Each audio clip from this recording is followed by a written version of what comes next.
갈라디아서 3장 23절입니다. 믿음이 오기 전에 우리는 율법 아래 매인 바 되고 계시될 믿음의 때까지 갇혔느니라. 이같이 율법이 우리를 그리스도께로 인도하는 초등교사가 되어 우리로 하여금 믿음으로 말미암아 의롭다함을 얻게 하려 함이라. 믿음이 온 후로는 우리가 초등교사 아래에 있지 아니하도다. 너희가 다 믿음으로 말미암아 그리스도 예수 안에서 하나님의 아들이 되었으니 누구든지 그리스도와 합하기 위하여 세례를 받은 자는 그리스도로 옷 입었느니라. 너희는 유대인이나 헬라인이나 종이나 자유인이나 남자나 여자나 다 그리스도 예수 안에서 하나이니라. 너희가 그리스도의 것이면 곧 아브라함의 자손이요 약속대로 유업을 이을 자니라. 기독교 신앙을 어떤 원리로나 구체적인 실천의 방법으로 설명을 하고 추적해가는 것은 분명하기는 해도 안목과 균형에 있어서는 조금 골치 아플지라도 신학적인 인도함을 받는 것이 매우 중요합니다. 지금 갈라디아서 같은 것은 신학적인 그 설명과 시각을 요구하고 있기 때문에 여러분들이 성경을 혼자 읽고 또 묵상을 할 때는 많이 안 찾는 성경이 될 것입니다. 그럼에도 불구하고 우리가 신앙인으로서 살기 위해서는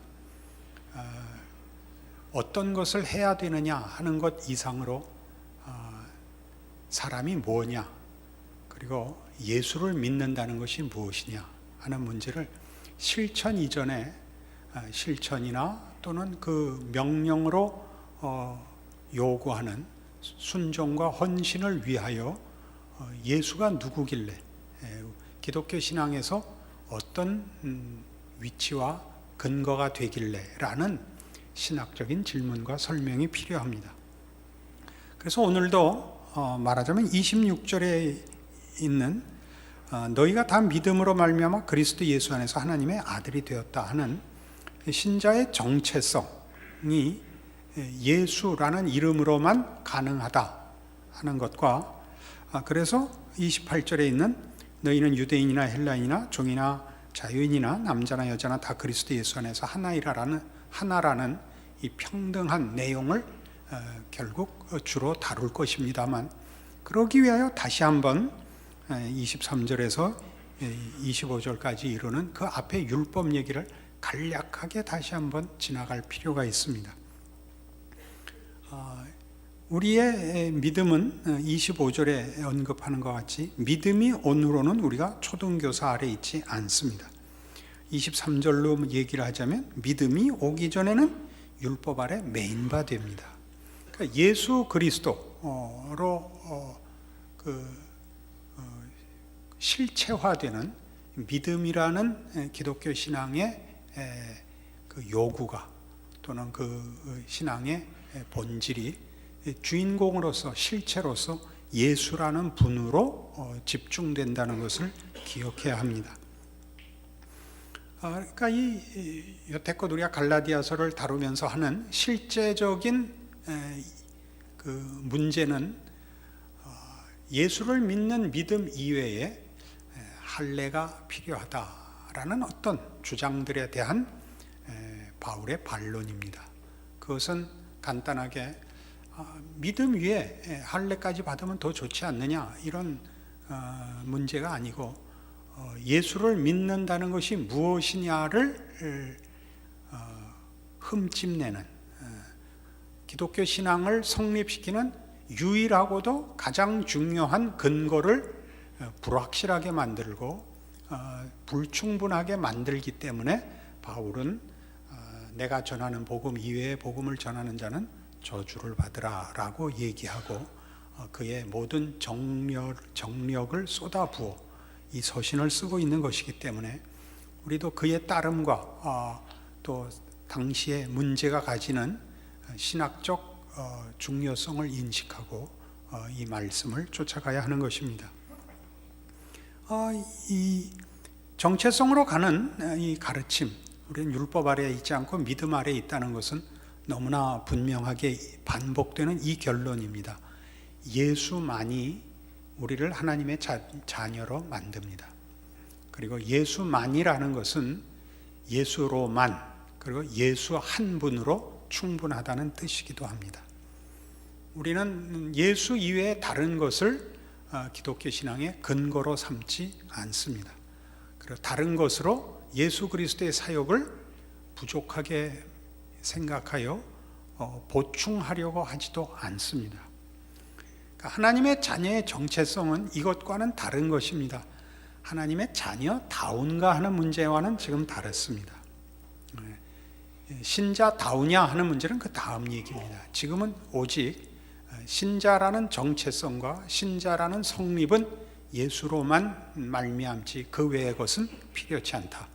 그것은 예수 그리스도의 죽으심과 찾아오심이 하나님의 약속과 또 믿음으로 허락된 그 말씀 그대로 하나님의 성실하신 약속에 근거하는 것이며, 그 약속의 실체가 예수 그리스도라 하는 대로 모여지는 것입니다. 무슨 얘기를 하려고 이렇게 할까요? 하나님의 자녀다 하는 문제는 사실은 실천적인 차원에서 확인을 하려고 하면 늘 우리를 흔듭니다. 신자다우냐 하는 문제와 신자냐 하는 문제는 전혀 다릅니다. 그렇지 않습니까? 여러분이 우리 하는 얘기로 남포교회 교인이냐 하는 문제와 남포교회 교인답냐 하는 요구는 어쨌든 다릅니다. 여러분이 저에게 당신이 목사가 맞냐 하는 거하고 목사다우냐 하는 질문을 던질 수 있습니다. 후자에 대해서 여러분이 의문을 제기할 수 있을지 몰라도 전자의 질문에는 의문을 제기할 것이 없습니다. 왜냐하면 제가 모든 필요한 증빙 서류를 갖고 있습니다. 신학교를 졸업했고 안수를 받았고 이렇게 적법한 절차를 거쳐 이 교회 목사가 되어 있는 것입니다. 그 다른 것을 여러분 금방 이해하실 것입니다. 그래서 예수 그리스도로 말미암아서만 하나님의 자녀가 된다 하는 정체성을 확인시키는 것은, 그러나 이런 중요한 문제가 있습니다. 그것이 우리의 자격, 조건, 노력, 소망과 관계가 없는 것이다 하는 데 문제가 있어서 오늘 가장 중요한 27절, 28절 말씀에 있는 누구든지 그리스도와 합하기 위하여 세례를 받은 자는 그리스도로 옷 입었느니라. 그리스도로 옷 입어서 이제 다 같은, 예를 들면 우리가 이해하기 좋게 하면 다 같은 유니폼을 입은 것입니다.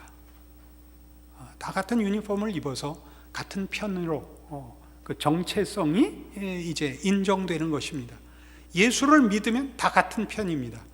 더 가서 무슨 얘기를 하려냐면 28절에 너희는 유대인이나 헬라인이나 종이나 자유인이나 남자나 여자나 다 그리스도 예수 안에서 하나이다 라고 얘기하는 것은 신앙의 차원에서 그가 유대인이거나 헬라인이거나 예수를 믿으면 하나다라는 얘기로 그치는 것이 아닙니다.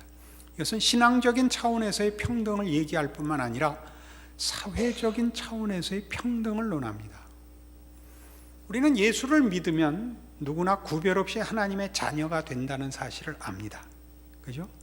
그러나 지금 하는 얘기는 예수를 믿는다는 것이 우리에게 있는 조건의 문제가 아니라면 예수를 믿기 전부터 우리는 다 평등하다인 것입니다. 이 문제가 그렇게 쉬운 문제가 아니기 때문에 골로새서 3장을 찾아가 봅니다. 갈라디아서 다음이 에베소서고 그 다음이 빌립보서고 그 다음이 골로새서입니다. 골로새서 3장 9절 말씀을 봅니다. 너희가 서로 거짓말을 하지 말라. 옛사람과 그 행위를 벗어버리고 새 사람을 입었으니 이는 자기를 창조하신 이의 형상을 따라 지식에까지 새롭게 하심을 입은 자니라. 거기에는 헬라인이나 유대인이나 할레파나 무할레파나 야만인이나 수구디아인이나 종이나 자유인이니 차별이 있을 수 없나니 오직 그리스도는 만유시요 만유 안에 계시니라. 이것은 물론 성도들에게 보낸, 교회에 보낸 편지요, 여기서 말하는 너희는 물론 성도들입니다. 그러나 성도 안에서의 구별을 깬 것은 예수 한 분 때문입니다.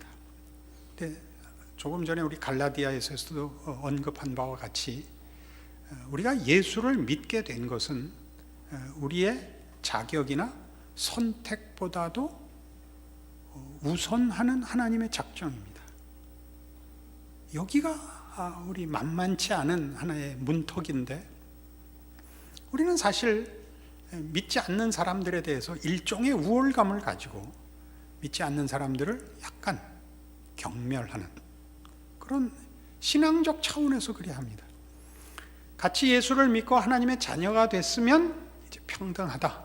신앙의 높낮이가 없을 수는 없지만 그래도 한 식구요, 한 형제다 하는 것을 인정하지만, 이상하게 그 배타성이 기독교 진리를 성립시키는, 또 기독교 신앙을 성립시키는 예수 그리스도의 유일성이라는 면에서 배타성이 되질 않고 믿는 자와 믿지 않는 자의 배타성이 된단 말입니다. 이것은 이 문제와 다르지요. 기독교 외에도 구원이 있느냐 하는 문제와 다릅니다. 그건 배타적입니다. 기독교 외에 구원이 없습니다. 예수 외에 다른 이름을 구원을 위하여 주신 이가 없습니다. 그러나 예수를 주신 것이 우리의 요구나 준비와 상관없는 문제였다면, 믿음으로 준 것이라는 말이 율법을 생각하는 우리에게 그것이 아닌 하나님의 방법, 은혜의 방법임을 가르치기 위하여 도입되고 있다는 갈라디아서의 가르침을 근거로 해서 다시 생각해 보자면, 믿는 자는 은혜를 입은 자이고 믿지 않는 자는 은혜를 아직 못 입은 자일 수는 있어도 그 둘 사이의 평등함을 나는 믿고 너는 믿지 않는다라고 우리가 차별을 할 수는 없단 말입니다. 이해하시겠습니까? 이건 우리 아주 큰 문제로서 믿지 않는 사람들에 대해서도 그럴 뿐만 아니라 다른 종교를 갖고 있는 사람들에서 대해서 가지는 그 경멸과 적대감이라는 건 너무 큽니다. 그건 잘못입니다. 미묘한 문제입니다만, 이 문제를 왜 다뤄야 되느냐 하면, 우리가 다른 종교에 대해서 경멸감을 갖는 이유는 어쨌든 우리가 은혜를, 내가 율법적으로 이해를 하지 않는다 칠지라도 나에게 어떤 조건이 있어서 하나님이 나에게 은혜를 줬다는 구별성이 있기 때문입니다. 나는 뭔가 구원받을 만한 요소가 있다고 보기 때문에 다른 종교를 가지는 이들에 대하여 너는 그런 종교나 가질 만큼 열등하니까 너는 경멸해도 싸다라는 마음이 생겨난단 말이죠. 어렵죠? 우리가 정말로 예수 그리스도만으로의 정체성을 확인하라는 성경의 말씀을 따라가 보면 이런 놀라운 결론에 이릅니다. 우리는 예수 외에 다른 구원자가 없으며 예수 한 분으로만 충분하기 때문에 순교가 있고 겸손이 있습니다. 섬김이 있습니다. 그렇지 않습니까? 우리는 예수를 못 믿게 하는 데 대해서는 타협하지 않습니다. 그러나 우리는 누구보다도 모든 사람을 향하여 몸을 낮추는 자로 부름을 받고 있습니다. 기꺼이 자기를 희생하도록, 양보하도록, 겸비하도록, 낮춰지도록 부름을 받고 있는 것을 우리 다 아멘합니다. 그러나 사실은 그 말을 우리가 뼛속 깊이 이해하는 것은 아닌 것이, 이런 문제에서 타종교와의 문제가 일어날 때, 저도 자주 저도 모르게 은연중에 타종교를 약간 비하함으로써 우리가 옳은 신앙을 갖고 있다는 것을 확인시키는 식의 표현을 생각해 보면 나도 모르게 하고 있다는 것을 가끔 되돌아보게 됩니다. 그것이 우리들에게 있죠. 그것이 타종교와의 문제가 아니라 뿌리 깊이 예수를 믿는 문제에 대하여 우리가 사실은 그 믿음과 은혜를 제대로 이해하고 있지 못하기 때문에 어떤 문제가 생기느냐, 신앙생활이라는 것을 믿는 자들끼리는 그나마라도 하는데 사회에 나가서는 못하게 된다 이겁니다. 믿지 않는 사람들하고는 당신 먼저 믿어라, 그 다음에 얘기를 하자, 있지, 믿지 않는 자와 만났을 때 믿는 자가 가지는 은혜를 입은 자, 예수 그리스도로 말미암은 배타성이 가지는 진정한 평등성을 이해하고 있는 자로서 사회생활을 하지 못하게 한단 말입니다. 자주 그 예를 드는 부분이지만 우리가 어떤 직장에서 신우회를 만들 수 있습니다. 그러면 그 신우회는 우리는 예수를 믿는다는 외형적 차별성을 가지고 말하자면 믿는 자와 믿지 않는 자를 구별하는 것이 그런 믿음이 선택, 결정이라는 시각에서 갈려지지 말고 기독교만이 가지는 예수 안에서만이 허락되는 하나님의 백성의 참다운 모습이라는 배타성으로 설명되어야 합니다. 여기가 이제 오늘 우리가 따져봐야 할 중요한 문제입니다. 그 문제를 나가기 위해서요, 골로새서 3장을 조금 더 이어봅시다. 12절 이하를 보겠습니다. 그러므로 너희는 하나님이 택하사 거룩하고 사랑받는 자처럼 긍휼과 자비와 겸손과 온유와 오래 참음을 옷 입고 누가 누구에게 불만이 있거든 서로 용납하여 피차 용서하되 주께서 너희를 용서하신 것 같이 너희도 그리하고. 주께서 너희를 용서하신 것은 믿어서 용서한 것이 아닙니다. 믿기 전에, 알기 전에 용서하신 것입니다. 그렇죠? 우리가 아직 죄인 되었을 때 그리스도께서 우리를 위하여 죽으심으로 아버지께서 우리에 대한 자기의 사랑을 확증하시는 것입니다. 그리스도의 평강이 너희 마음을 주장하게 하라. 너희는 평강을 위하여 한 몸으로 부르심을 받았나니 너희는 또한 감사하는 자가 되라. 물론 성도들에게 하는 요구입니다. 그러나 이 요구는 신자들 간의 신앙생활이라는 것이 신자가 되기로 약속한 그룹에서만 일어나는 일이 아니라 그때는 상호 간에 발생할 수 있죠. 사회까지 발전해야 되는 것으로 요구되는 것입니다. 왜냐하면 아까 얘기한 것과 같습니다. 아까도 우리가 읽으면서 확인한 바와 같이 13절에 있는 대로 서로 용납하여 피차 용서하되 주께서 우리를 용서하신 것 같이 해야 됩니다. 여러분, 누구를 만나시든지 모든 사람을 만나면 그 사람은 유대인이나 헬라인이나 자유자나 종이나 차별이 없습니다. 남자나 여자나 차별이 없습니다. 이 차별은 이 초대교회 당시에 할 수 있는 최고의 차별을 다 쓴 겁니다. 유대인과 헬라인의 차별을 아시겠죠? 유대인이 헬라인에 대해서 가지는 우월감, 헬라인이 유대인에 대해서 가지는 우월감, 그런 차이, 또 자유인과 주인과 종의 차이, 또 이 시대의 여자의 인권이라는 것은 상대적으로 아주 열악했을 때 남자와 여자의 차이, 그건 아직까지도 남아 있는 것입니다.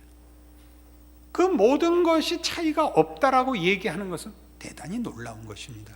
여러분, 세상에 나가시거든 누구를 만나고 어떤 형편의 사람을 만나도 우리가 괄세할 수 있는 사람이 없다는 것을 기억하셔야 됩니다. 여기에 기독교 신앙의 배타성이 있습니다. 어떤 배타성? 예수 안에 들어오지 않으면 이 평등은 허락되지 않습니다. 예수 이외의 다른 조건을 삼으면 사람은 어쨌든 차별이 생깁니다. 잘난 사람과 못난 사람의 차별이 생기는 법입니다. 예수 안에서만 이 차별이 철폐됩니다. 왜 그렇습니까? 모든 입을 막기 때문입니다.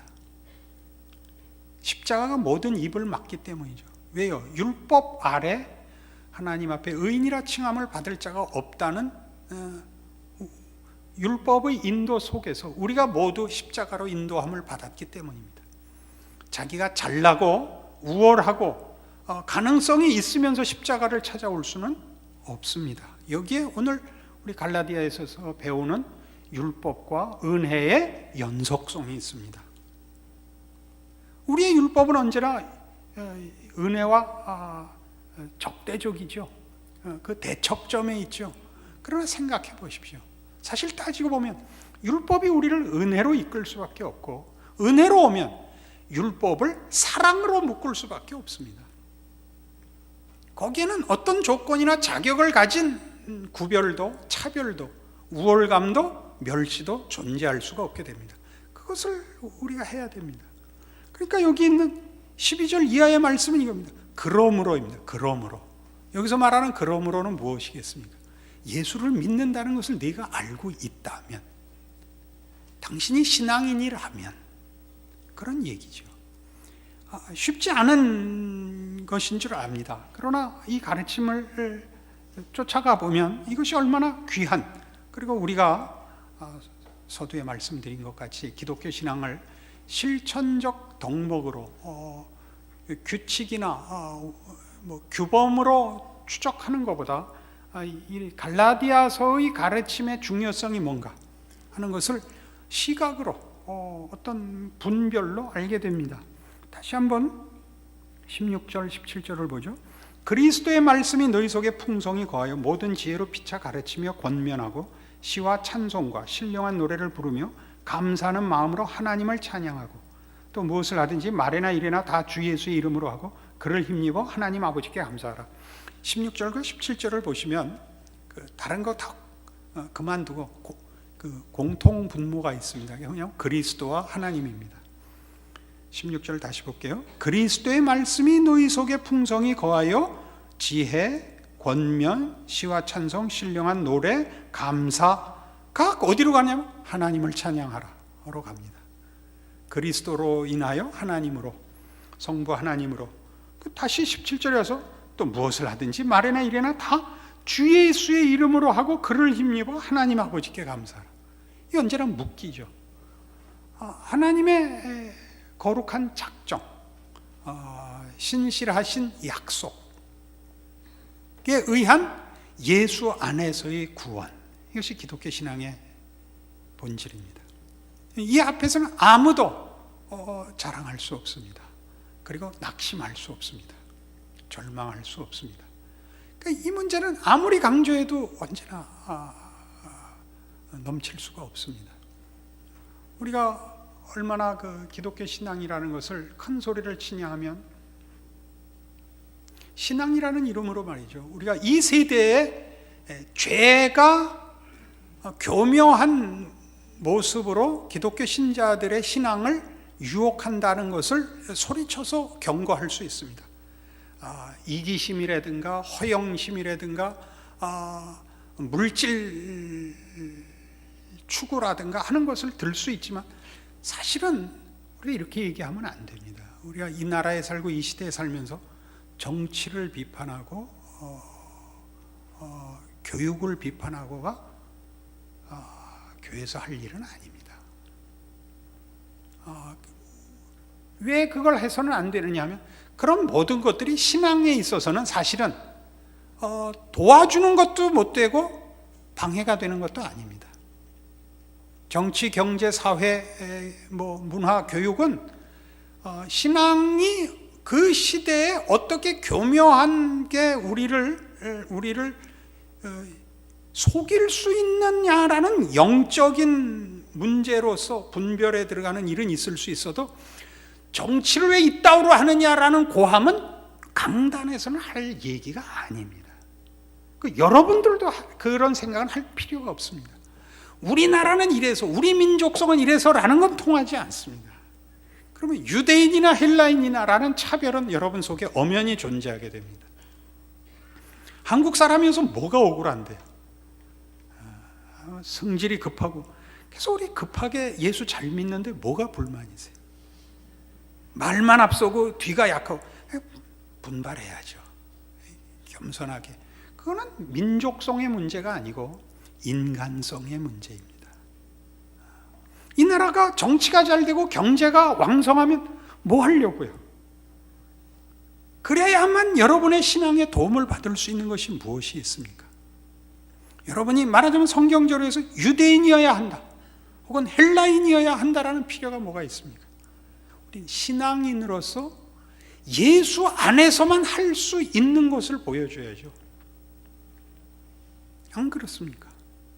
한국 사람과 일본 사람의 문제가 아니고, 한국 사람과 미국 사람의 문제도 아니고, 예수 믿는 사람만이 가지는 진리, 자유, 생명, 그 안에서의 관용, 사랑, 이 문제에서 배타적이어야죠. 예수를 믿어야만 되는 것을 보여주셔야죠. 성경이 우리에게 지금 요구하고 있는 것입니다. 요한일서 4장에 가보시겠습니까?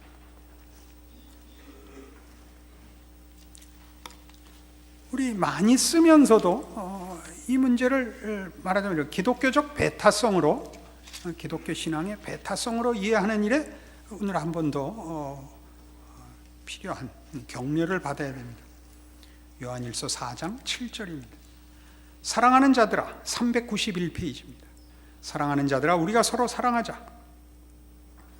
사랑은 하나님께 속한 것이니 사랑하는 자마다 하나님으로부터 나서 하나님을 알고 사랑하지 아니하는 자는 하나님을 알지 못하나니 이는 하나님은 사랑이심이라.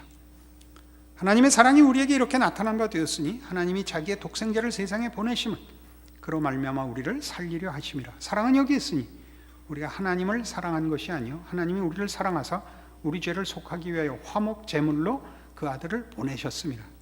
사랑은 여기 있습니다. 뭐가 있죠? 하나님이 죽으시는 것입니다. 그 아들을 죽이시는 것과 당신이 죽는 것과 어느 쪽이 더 큽니까? 여러분 부모로서 경험해 보시죠. 아버지가 자기가 죽는 것과 자기 아들을 죽이는 것과는 어느 것이 더 큰 희생입니까? 아들을 죽이는 게 더 큰 희생입니다. 여러분 부모로서 다 경험하시는 것입니다. 성부 하나님이 성자 하나님을 죽이심으로 우리를 사랑합니다. 우리의 사랑은, 기독교 신앙은 왜 우월감과 경멸이라는 것으로 나타나느냐 말이죠. 기독교 신앙의 배타성 거기에 있지 않습니다. 우리가 아는 하나님, 우리를 예수 안에서 부르신 하나님이 누구신가를 아는 문제가, 거기에 참여하는 문제가 예수 외에, 우리를 부르신 하나님 외에 다른 곳에서는 찾을 수 없다라는 배타성인데, 그럼 보이셔야죠. 그 배타성을 보이셔야죠. 다르죠. 저 사람은 다르다. 저건 다른 무엇으로도 만들어내지 못하는 것이다. 예수 믿는 사람만이 할 수 있는 것이다. 그걸 만들어내셔야죠. 직장에서 신우회 만드셨어요. 그거 하세요. 그걸 하세요. 점심시간에 모여서 예배 보지 말고 직장인으로서 성실하세요. 근면하시고 정직하세요. 그 배타성을 가지셔야죠. 예수만이 사람을 저렇게 바꿔놓는다. 다들 요즘 이 다원주의 하에서의 기독교의 그 시험은 뭐냐 하면 정면으로 기독교를 반대하는 것이 아니라 많은 종교 중에 하나로, 종교에 속한 한 아류로 우리를 폄하한다는 사실이죠. 다 진리를 찾고 다 구원을 찾는 그 중에 하나, 히브리 민족이 만든 종교 이렇게 해놨죠. 과연 그런가요? 그게 분하시거든 고함을 지를 것이 아니라 다른 종교가 만들 수 없는 것을 우리만이 할 수 있다는 걸 보여주십시오. 그것은 예수만이 보이신 것입니다. 다른 종교에 그런 것은 없습니다. 신이 자기의 백성들을 구원하기 위하여 자신이 희생하는 종교는 없습니다.